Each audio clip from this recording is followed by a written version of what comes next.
Bienvenido, bienvenida a este último episodio de la lectura del tomo cuarto de las visiones y revelaciones de la beata Ana Catalina de Emmerich hasta la primera Pascua de Jerusalén. Si es la primera vez que te llega este vídeo y te gusta mi lectura, al finalizar te dejo en la pantalla el enlace al podcast completo. Ya para el siguiente domingo empezaremos con el tomo quinto y este jueves empezaremos a leer el último tomo de estas visiones, que es el tomo 15, con las profecías del fin del mundo vistas y reveladas a la beata Ana Catalina de Emmerich. Comenzamos como siempre invocando al Espíritu Santo. En el nombre del Padre, del Hijo y del Espíritu Santo. Oh Espíritu Santo, amor del Padre y del Hijo, inspírame siempre lo que debo pensar, lo que debo decir, cómo debo decirlo, lo que debo callar, cómo debo actuar, lo que debo hacer para gloria de Dios, bien de las almas y mi propia santificación. Espíritu Santo, dame agudeza para entender, capacidad para retener, método y facultad para aprender, sutileza para interpretar, gracia y eficacia para hablar. Dame acierto al empezar, dirección al progresar y perfección al acabar. Amén. Capítulo 24. La primera Pascua en Jerusalén. Jesús se albergaba en casa de Lázaro, en la misma pieza que ocupó otras veces. Está arreglada como una sinagoga y es el oratorio de la familia. En el medio hay un atril, sobre el cual están colocados los rollos de las Escrituras. La pieza de Jesús está separada del oratorio por un tabique. A la mañana siguiente salió Marta para Jerusalén para ir a casa de María Marcos y de las otras mujeres a decirles que Jesús y Lázaro, su hermano, irían a la casa de María Marcos. En efecto, Jesús y Lázaro llegaron allí hacia el mediodía. En la comida estaban Verónica, Juana Chuza, Susana, los discípulos de Jesús y de Juan, de Jerusalén, Juan Marcos, los hijos de Simeón, el hijo de Verónica, los primos de José de Arimatea, como unos 9 hombres. No estaban ni Nicodemo ni José de Arimatea. Jesús habló de la proximidad del reino de Dios, de su misión, de su seguimiento y aún oscuramente de su pasión. La casa de Juan Marcos está delante de la ciudad, en la parte oriental, frente al huerto de los olivos. Jesús no necesitó atravesar la ciudad para ir hasta allá. Por la tarde, volvió con Lázaro a Betania. En Jerusalén ya se está hablando de Jesús, del nuevo profeta que está ahora en Betania. Algunos se alegran de su cercanía, otros se escandalizan del profeta de Nazaret. En los jardines y en el camino del huerto de los olivos se ve gente. Algunos fariseos están allí esperando verlo de pasada. Habían oído decir que quizás entraría en la ciudad. Con todo, nadie le detuvo ni le interrogó. Veo que algunos se ocultan tras los setos para seguir observando y dicen: ahí va el profeta de Nazaret, el hijo del carpintero. Había mucha gente trabajando en los jardines y parques, y con la proximidad de las fiestas, limpiando, arreglando, podando y cortando los setos y las plantas. También se ven obreros y pobres trabajadores que van a Jerusalén a buscar ocupación en la ciudad y los jardines. Van con sus instrumentos de labor montados en asnillos. Uno de ellos era aquel Simón que más tarde cargó con la cruz de Cristo. Días después veo a Jesús de nuevo en Jerusalén y en la casa de Obed, el hijo de Simeón, no lejos del templo. Luego en otra casa donde solía habitar la antigua familia de Simeón, frente al templo. Allí tomó una refección preparada y enviada por Marta y las otras mujeres. Los discípulos de Jerusalén, como unos 9, estaban allí con Jesús. Este habló con mucha ternura de la proximidad del reino de Dios. Todavía no fue al templo. Va sin temor alguno de un lado a otro, Viste una larga vestimenta blanca que solían llevar los profetas. A menudo aparece a la vista de los demás sin llamar la atención y desaparece.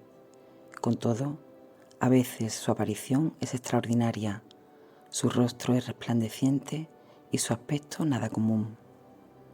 Cuando por la tarde volvió a Betania, acudieron algunos discípulos de Juan, entre ellos Saturnino. Saludaron a Jesús y le hablaron de Juan, como ahora ya no iban a él tantos para ser bautizados, que en cambio Herodes trataba mucho al Bautista. Nicodemo vino esta tarde a Betania a casa de Lázaro y escuchó la enseñanza de Jesús. A la mañana siguiente fue Jesús a casa de Simón, el fariseo, que tenía una sala de fiesta en Betania. Había allí una comida. Estaban reunidos Nicodemos, Lázaro, los discípulos de Juan, los discípulos de Jerusalén. Aparte estaban Marta y las mujeres de Jerusalén. Nicodemos casi no habla en presencia de Jesús y solo escucha atentamente su enseñanza. José de Arimatea pregunta algunas veces: Simón, el fariseo, no es mal hombre, pero aún está dudoso. Está de parte de Jesús por la amistad que tiene con Lázaro y Nicodemos, pero le gusta andar bien con los demás fariseos. Jesús habló mucho en esta ocasión de los profetas y del cumplimiento de las profecías. Habló de la maravilla de la concepción de Juan, cómo lo libró Dios de la matanza de los inocentes y cómo fue su misión de preparar el camino. Habló también del poco caso que hace la gente del cumplimiento del tiempo, de las profecías, y dijo, entre otras cosas: son apenas 30 años, y ¿quién recuerda ahora, fuera de algunas piadosas y sencillas personas, que 3 reyes vinieron con su séquito desde el oriente, siguiendo una estrella, y buscaron a un niño recién nacido, rey de los judíos, y lo encontraron como niño de pobres padres? 3 días estuvieron allí. Si hubiesen venido para buscar a un príncipe, nadie hubiese olvidado tan pronto su venida. No dijo, sin embargo, que ese niño era él mismo. Después, acompañado por Lázaro y Saturnino, fue visitando las casas de los pobres enfermos y humildes obreros, sanando a unos 6. Estos enfermos eran estropeados, gotosos y melancólicos. Los mandó salir de sus casas a tomar el sol. No se nota en Betania ningún concurso de gente por causa de Jesús. Aún en estas curaciones se procedió sin llamar la atención. Lázaro, a quien todos respetan, es parte de que no se produzcan los tumultos y concurrencias desordenadas de otros lugares. Por la tarde, que empezaba el primer día de Nisán, hubo una festividad en la sinagoga. Me pareció la fiesta del novilunio, porque vi una iluminación en la escuela en forma de una luna, que en el transcurso de la oración se va iluminando cada vez más, porque un hombre iba encendiendo detrás más luces. Algunos días después, vi a Jesús con Lázaro, Saturnino, Obed y otros discípulos del templo, tomando parte en los cultos que allí se hacían. Se ofrecía allí un carnero. La presencia de Jesús en el templo trae una conmoción entre los judíos. Lo extraño es que cada uno siente esta conmoción y lo manifiesta a los demás, que también se sienten movidos de secreta admiración. ¿Es esto providencial para dar a Jesús el tiempo de cumplir toda su misión? Si se hubiesen comunicado unos a otros su parecer, habrían puesto obstáculos a su desarrollo. Ahora combaten en algunos corazones el odio y la ira, con la íntima admiración y emoción. En otros se despierta un deseo de conocer mejor a Jesús, y se informan y preguntan para conocerlo mejor. Hubo también en esta ocasión un día de ayuno por la muerte de los hijos de Aarón. En la casa de Lázaro están reunidos los discípulos de Jesús y otras personas piadosas. Jesús enseñó en una sala espaciosa donde se había colocado una silla para él. De la misma forma como cuando hace poco habló de la venida de los 3 reyes magos, así ahora habló de cosas pasadas.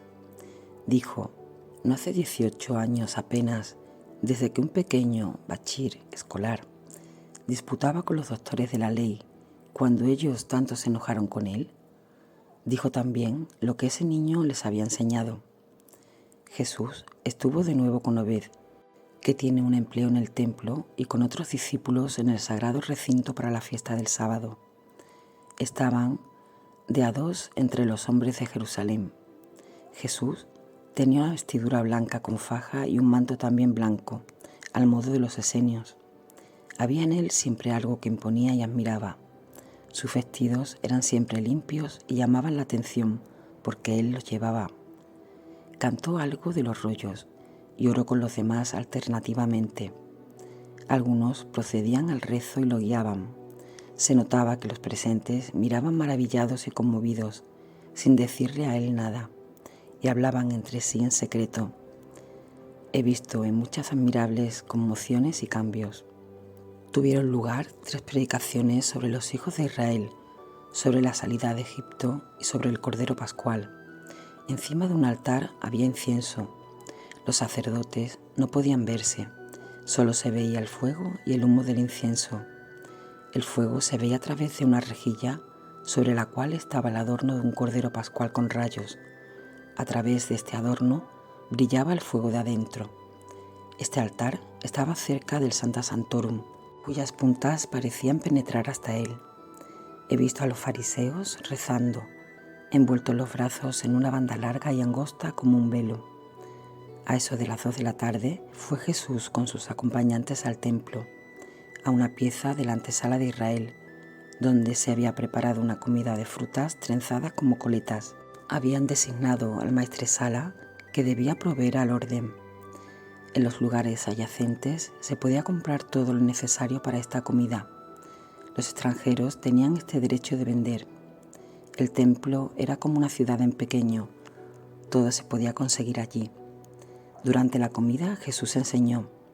Cuando se alejaron los hombres, comieron en el mismo lugar las mujeres. Hoy descubrí algo nuevo. Lázaro tenía un oficio en el templo, así como entre nosotros puede el alcalde tener injerencia en la iglesia. He visto que pasaba como una caja en la mano, colectando limosnas o el pago de algún impuesto. Jesús y los suyos permanecieron toda la tarde en el templo. No lo he visto en Betania, sino a eso de las 9 de la noche. Con ocasión de este sábado, ardían innumerables lámparas en el templo. Capítulo 25. María y los futuros apóstoles van a Jerusalén. María y las santas mujeres partieron de Cafarnaúm hacia Jerusalén. Van caminando por las cercanías de Nazaret y del Tabor, porque allí se juntarán otras mujeres, y a través de Samaria. Los discípulos de Galilea las habían precedido y algunos criados iban detrás de ellas llevando bultos y paquetes. Entre los hombres veo a Pedro, Andrés y su hermano uterino Jonatán, los hijos de Zebedeo, los hijos de María de Cleofás, Natanael Shased y Natanael, el de las bodas de Caná. Al cuarto de Nisán estuvo Jesús toda la mañana con unos 20 discípulos en el templo. Después enseñó en casa de María Marcos y tomó algún alimento. Luego lo vi en Betania, en casa de Simón el fariseo, con su amigo Lázaro. En todas partes están ocupados en elegir los corderos para la Pascua. Jesús estuvo de nuevo en el templo por la tarde y enseñó después en casa de José de Arimatea. Esta vivienda está cerca de la de Juan Marcos, cerca de un taller de tallado de piedras. El lugar está algo apartado del pasaje común y los fariseos no frecuentan mucho este sitio. Además, ninguno de los enemigos se atreve a acercarse a Jesús. Los que lo odian lo hacen en secreto y no dan señal de ello en público. Jesús, por otra parte, obra libremente en Jerusalén y en el templo. Se adelantó con Obed entre el altar de los sacrificios y el templo, donde hubo una prédica sobre la fiesta pascual y los usos de los sacerdotes. Sus discípulos quedaron atrás, en la antesala de Israel. Los fariseos se enojaron grandemente de verlo allí. Andando por los caminos, habla con las gentes que van y vienen. Acude cada vez más gente a Jerusalén para las fiestas, especialmente trabajadores, obreros, peones, siervos y comerciantes con provisiones. Alrededor de la ciudad y en los sitios libres se levantan tiendas y chozas para albergar la gente que va llegando. También se traen a la ciudad muchos corderos y otros animales, y la gente elige sus corderos para la Pascua. Llegan también infieles y paganos. En Betania, Jesús enseña y sana a los enfermos públicamente. Le han traído algunos enfermos de otros lados, y llegaron algunos parientes de Zacarías desde Hebrón para invitarlo a ir allá con ellos.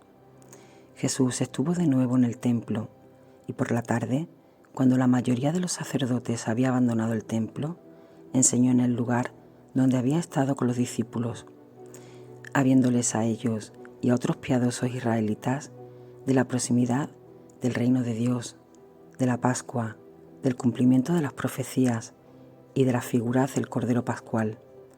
Habló con mucha severidad, y algunos sacerdotes que aún estaban allí ocupados se sintieron conmovidos por sus palabras, aunque guardaban rencor interior contra él. Después volvió Jesús a Betania, y de allí con los hombres que habían venido a buscarlo. Se encaminó la misma noche hacia Hebrón con algunos de sus discípulos. Hebrón está como a 4 horas de camino. En el templo se trabajan los preparativos de la Pascua.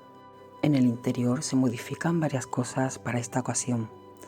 Pasajes y galerías se abren y limpian, y los tabiques son quitados para dejar espacio. Ahora se puede ir hacia el altar por varias partes, y todo el aspecto interior ha cambiado completamente. Mientras tanto, Jesús camina hacia Hebrón con algunos de sus discípulos y con la gente que lo vino a buscar, parientes de Zacarías. Va por el camino entre Jerusalén y Belén. Habrá que andar unas 5 horas. A través de Juta llegó a Hebrón, donde enseñó libremente y sanó a muchos enfermos. Volvió a Betania para la fiesta del sábado. El camino va por alturas de la montaña. Comienza a hacer calor. Algunos discípulos de Juan, que habían venido con Jesús, vuelven ahora a ver a Juan. Para el sábado estuvo en el templo y se fue hasta el vestíbulo con Obed, donde había una silla para enseñar. Más tarde enseñó allí. Estaban sentados sacerdotes y levitas en círculo alrededor de la silla de enseñanza, desde la cual uno desarrollaba un tema sobre la fiesta pascual. La aparición de Jesús motivó una gran agitación entre los presentes, especialmente cuando hizo una pregunta que nadie pudo contestar o hizo alguna aclaración sobre la predicación. Entre otras cosas, dijo que había llegado el tiempo en que el tipo y figura del Cordero Pascual tendría su realización, que esta ceremonia y el templo mismo tendrían su fin. Habló en modo figurado, pero con tanta exactitud y claridad que yo pensé, sin quererlo, en aquel pasaje del Pange Lingua et antiquum documentum novo cedat ritui.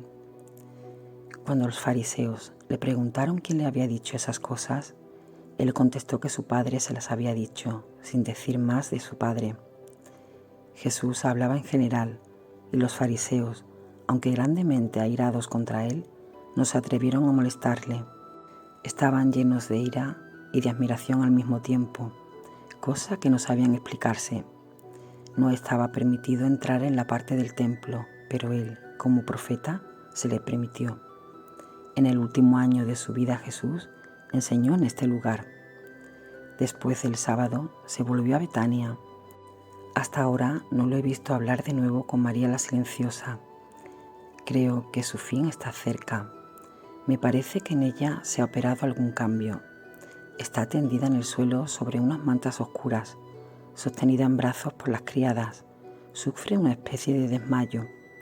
Me parece como si estuviera ahora más en contacto con la tierra, pues debe sufrir aquí y debe permanecer algún tiempo más sobre ella.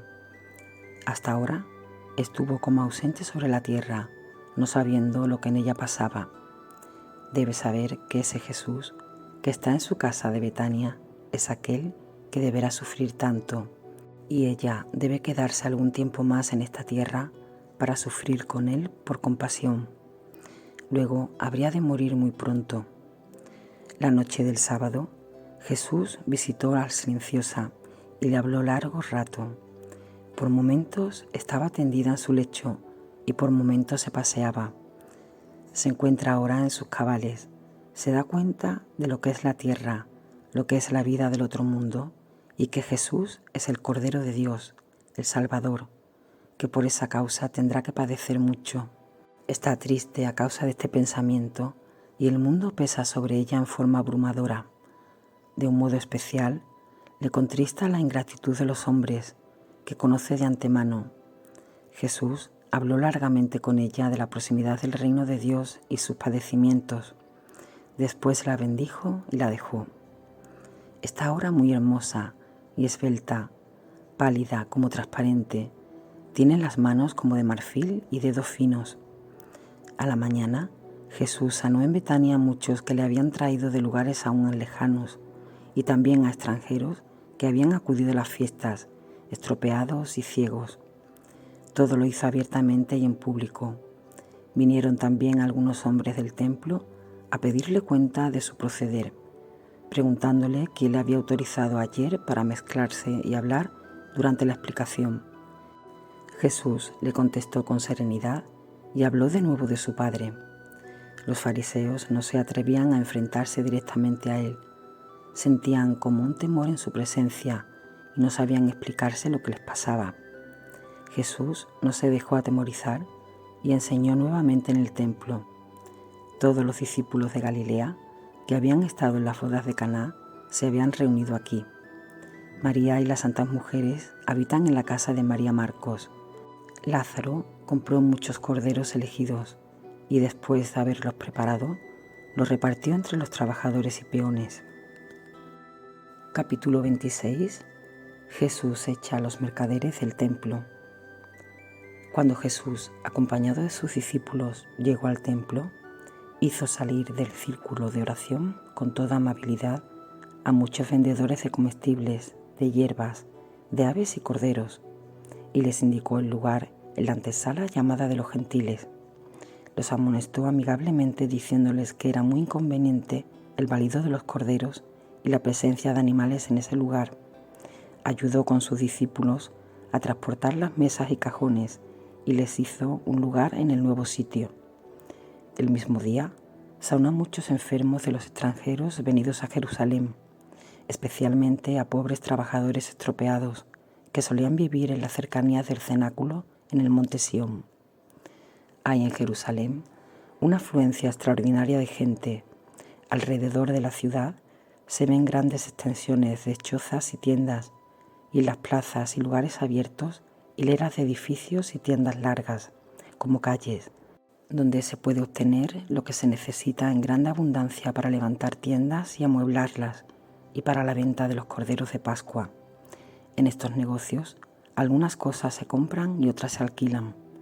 Grandes masas de obreros y de pobres de todo el país están allí ocupados en traer y llevar objetos. Estos obreros hace ya tiempo que han limpiado los lugares y alejado todo lo que puede obstruir los sitios donde se instalan las tiendas y los puestos. Otros obreros han cortado y arreglado los cercos, limpiado los caminos, preparado los lugares sacando escombros e instalando casitas y tiendas. Desde semanas atrás se han mejorado los caminos carreteros.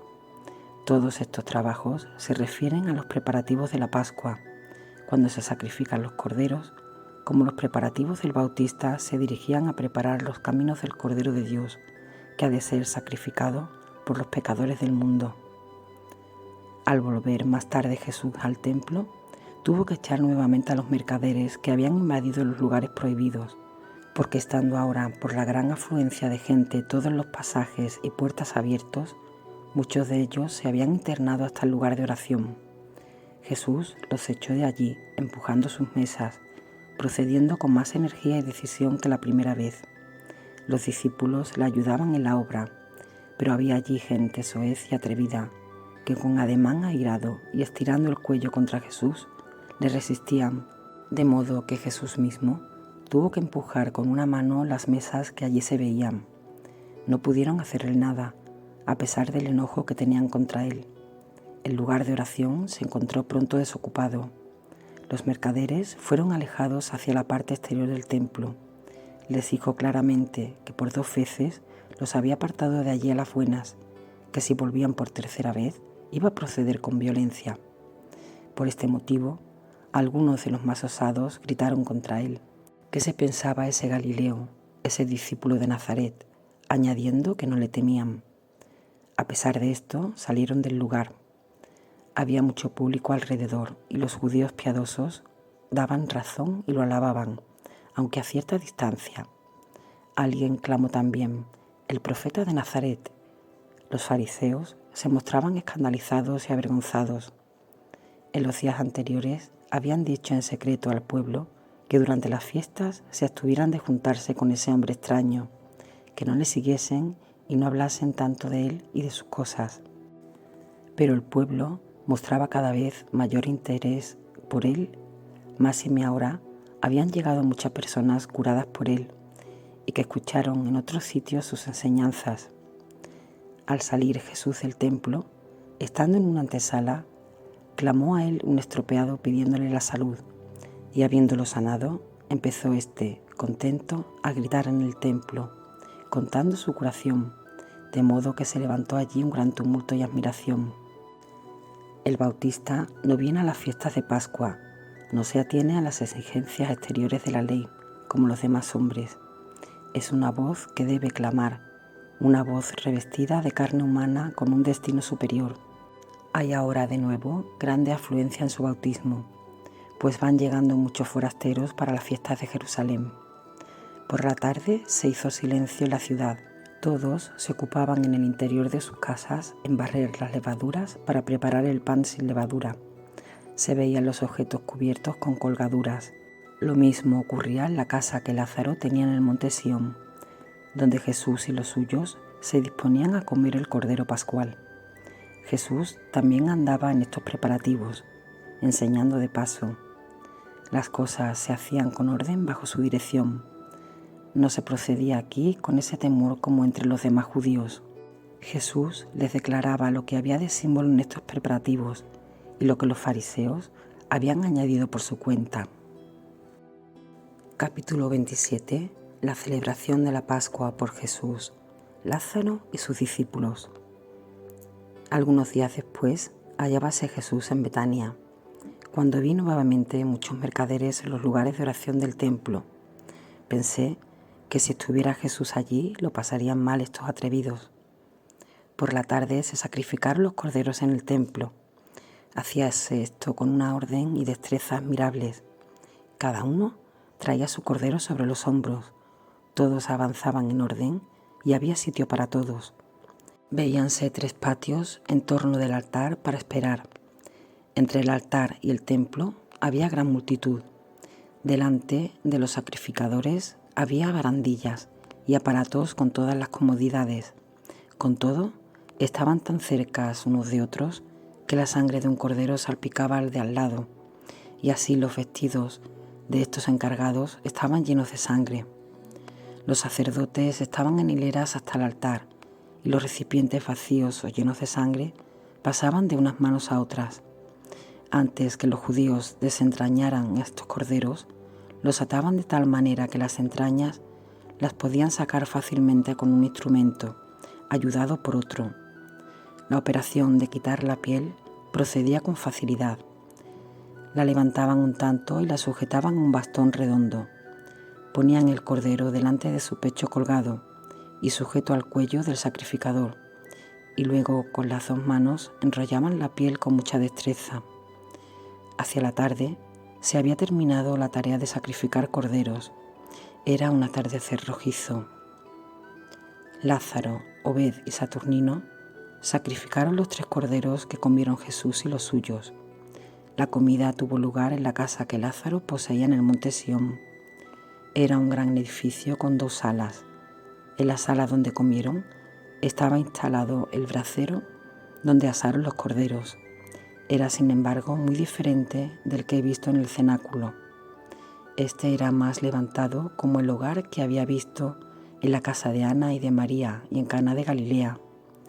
En las gruesas paredes había lugares vanos donde colocaron a los corderos. Estaban sujetos sobre maderas como crucificados. La sala estaba bien adornada y comieron en mesas que, con gran maravilla mía, estaban colocadas en forma de cruz. Lázaro estaba sentado donde termina la cruz, rodeado de muchas fuentes y platos para el servicio con hierbas amargas, y los corderos estaban como lo indica en el siguiente esquema. En la pantalla tenéis el esquema según lo vio la beatana Catalina Emmerich. En torno de Jesús había parientes, amigos y discípulos de Galilea. En torno de Obed y de Lázaro estaban los discípulos de Jerusalén, y en torno de Saturnino los discípulos del Bautista. Eran unos 30. Esta primera Pascua fue muy diversa de la última de Jesús, que procedió conforme al ceremonial judío. Todos tenían sus báculos en la mano, estaban ceñidos y comieron apresurados. En la otra Pascua tuvo Jesús 2 platos en forma de cruz. Cantaron aquí salmos y comieron de pie, no dejando nada sobrante. Más tarde se sentaron con más comodidad en la mesa. Con todo, había algunas cosas diferentes de lo que solían hacer los judíos. Jesús les declaraba las cosas y ellos dejaron de lado ciertas prácticas que habían introducido los fariseos por su cuenta. Jesús trinchó los 3 corderos y sirvió en la mesa, y dijo que él hacía esto como servidor de todos. Después permanecieron hasta la noche juntos, y cantaron salmos y rezaron. Hoy estaba todo silencioso y misterioso en Jerusalén. Los judíos que no sacrificaban estaban quietos en sus casas, que solían adornar con plantas y hierbas de verde oscuro. La muchísima gente que después de sacrificar los corderos se había quedado en sus casas, está hoy ocupada en diversos quehaceres, y toda la ciudad tiene un aspecto de tristeza abrumadora. Hoy he visto donde se asan tantos corderos para los forasteros, acompañados en torno de la ciudad. Se habían levantado fuera y dentro de la ciudad, en los lugares libres, unas anchas paredes sobre las cuales se podía andar cómodamente, y sobre estas se habían erigido a un lado y al otro multitud de hornos. De distancia en distancia había un capataz que vigilaba el orden y daba, por una módica retribución, lo necesario para asar los corderos. En estos braseros y hornos solían cocinar en otras ocasiones los forasteros y extranjeros que iban a la ciudad. El quemar las gorduras de los corderos duró hasta muy entrada la noche. Luego, purificado el altar, y a la mañana siguiente se abrieron de nuevo las puertas del templo. Jesús y sus discípulos habían pasado casi toda la noche en oraciones en casa de Lázaro. Los discípulos de Galilea durmieron en lugares que se habían levantado junto al edificio. Al rayar el día, se dirigieron al templo, ya iluminado con muchas lámparas. En todas partes se veían gentes que subían al templo con sus sacrificios. Jesús y los suyos estaban en una antesala, donde él enseñaba. De nuevo, veíase allí una multitud de mercaderes, instalados hasta pocos pasos del lugar de oración y de las mujeres. Como vinieran aún más, les mandó Jesús que se retirasen y ordenó salir a los que estaban allí. Pero ellos se resistieron y llamaron a los guardianes pidiendo ayuda. Estos avisaron al Sanedrín porque se sentían impotentes.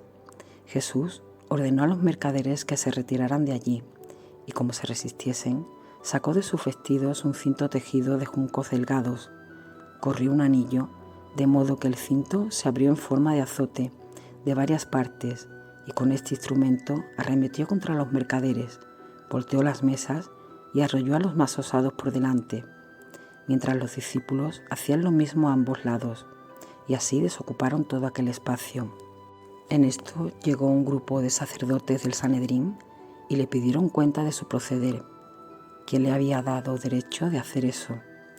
Él les contestó que aunque el Santo de los Santos ya no estaba en el templo y éste caminaba a su ruina, con todo era todavía un lugar sagrado, que la oración de tantos fieles se levantaba del templo, que el templo no era lugar de comercio, de trampas y engaños de monederos y de vil tráfico y usura.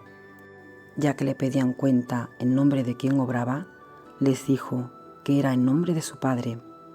Como le preguntaran quién era su Padre, contestó que no era el momento de explicarlo y que tampoco lo entenderían. Diciendo esto, se apartó de ellos, siguiendo en su tarea de echar a los mercaderes. Acudieron también 2 grupos de soldados, y los sacerdotes nada osaron hacer contra Jesús, porque estaban avergonzados ellos mismos del desorden. Había muchos del pueblo que daban la razón al profeta.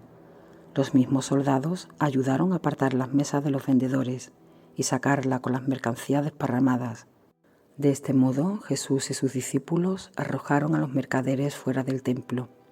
Solo los que vendían palomas, pequeños panes y refrescos en las tiendas instaladas en la antesala los dejó, porque no molestaban y vendían cosas más o menos necesarias.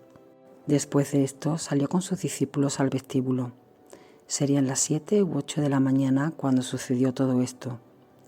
Por la tarde salió una especie de procesión a lo largo del valle del Cedrón para cortar los primeros manojos de la cosecha. En uno de estos días, Jesús sanó a unos 10 estropeados en el vestíbulo del templo y a otros que eran mudos. Esto levantó un murmullo de admiración, porque los sanados clamaban publicando el hecho, llenos de contento. Nuevamente se presentaron los fariseos para pedir cuenta a Jesús de su proceder, pero Jesús les contestó con tono severo, y nada pudieron hacer porque el pueblo estaba entusiasmado con él. Después de algunas ceremonias del culto, oyó la explicación en una sala del templo con sus discípulos. Se explicaba el libro de Moisés. Jesús hizo diversas preguntas, porque era esta una especie de escuela pública, donde se podía discutir y preguntar. Al fin redujo al silencio a todos y dio una explicación muy distinta de la que daban los fariseos acerca del punto que se leía de Moisés. Durante estos días, Jesús no estuvo aquí con su madre, que hallábase todo el tiempo en casa de María Marcos, llena de angustia y lágrimas y en oración, temorosa del alboroto que se levantaba a causa de su proceder en el templo. Después del tumulto mayor que se levantó a raíz de haber sanado a los enfermos, Jesús se retiró a Betania y celebró el sábado en casa de Lázaro. Después del sábado fueron los fariseos a casa de María Marcos a buscar a Jesús para prenderlo. Como no lo encontraron, dijeron a María y a las demás mujeres que eran secuaces de Jesús, que dejasen la ciudad y que saliesen de ella. María y las otras mujeres se afligieron mucho y se dirigieron a Betania, a casa de Marta. María, llorosa, se fue a la habitación de Marta. En ese momento, junto a su hermana María la Silenciosa, que estaba muy enferma, de nuevo fuera de sí, en un mundo superior, donde ya veía lo que había entrevisto durante su vida mortal en espíritu. Así, no pudiendo más con su angustia y tristeza, esta María la Silenciosa murió en brazos de María, de Marta, de María Cleofás y de las otras santas mujeres. Nicodemo acudió durante el día por mediación de Lázaro, a pesar de la persecución contra Jesús, que la noche anterior la pasó enseñando. Antes del rayar el alba, se dirigió Jesús con Nicodemo a casa de Lázaro, en el monte Sión. Llegó también José de Arimatea junto a Jesús. Él les habló y ellos se humillaron delante de Jesús. Dijeron que sabían quién era él, que era más que un hombre ordinario, e hicieron votos para servirle hasta la muerte. Jesús les mandó que se mantuvieran reservados, y ellos le pidieron que los conservara en su amor. Después de esto, llegaron los demás discípulos que habían comido la Pascua con él, y Jesús le dio enseñanzas y advertencias para el futuro próximo. Se saludaron dándose la mano y se secaron las lágrimas con el paño angosto que solían llevar al cuello, en el cual a veces se cubrían la cabeza. Terminamos aquí este cuarto tomo. Os espero para el próximo domingo, si Dios quiere, para comenzar la lectura del quinto, desde el fin de la primera Pascua hasta la prisión de Juan Bautista. Además, el próximo jueves tendréis como estreno el último tomo de las profecías de Ana Catalina Emmerich sobre el fin del mundo. Dado que últimamente estoy recibiendo muchos vídeos de esta relación, no sé por qué, pues he querido leeros lo que esta beata tuvo de visión y revelación. En este canal no voy a entrar en debates de si un profeta está hablando ya de los 3 días de oscuridad, del gran aviso, etcétera, etcétera. solamente me voy a limitar a seguir compartiendo mi fe, a seguir leyendo estos escritos que al menos a mí me encantan y que me ayudan mucho. Espero que a vosotros también, a ti también, que me escuchas y que te gustan mis lecturas. Y si no estás suscrito o suscrita al canal porque te haya llegado este vídeo de casualidad y te ha gustado, te invito a que te suscribas, activas la campanita para que te lleguen las notificaciones con los nuevos vídeos que vaya subiendo, que compartas con tus familiares y amigos mi contenido, que me ayudes a que se haga un poquito más visible en esta plataforma para que el contenido católico tenga más visibilidad. Continuaremos mañana con el Santo Rosario a las 12, el rezo de la coronilla a la Divina Misericordia a las 3 de la tarde, hora santa, hora española. Entre semana os subo el contenido del podcast de los mensajes de Medjugorje, la lectura del Evangelio, y ya el jueves empezaremos con estas profecías de la beata Ana Catalina Emmerich y continuaremos con los podcasts que hay ahora mismo en el canal los viernes, sábados y domingos. Muchísimas gracias y que Dios os bendiga.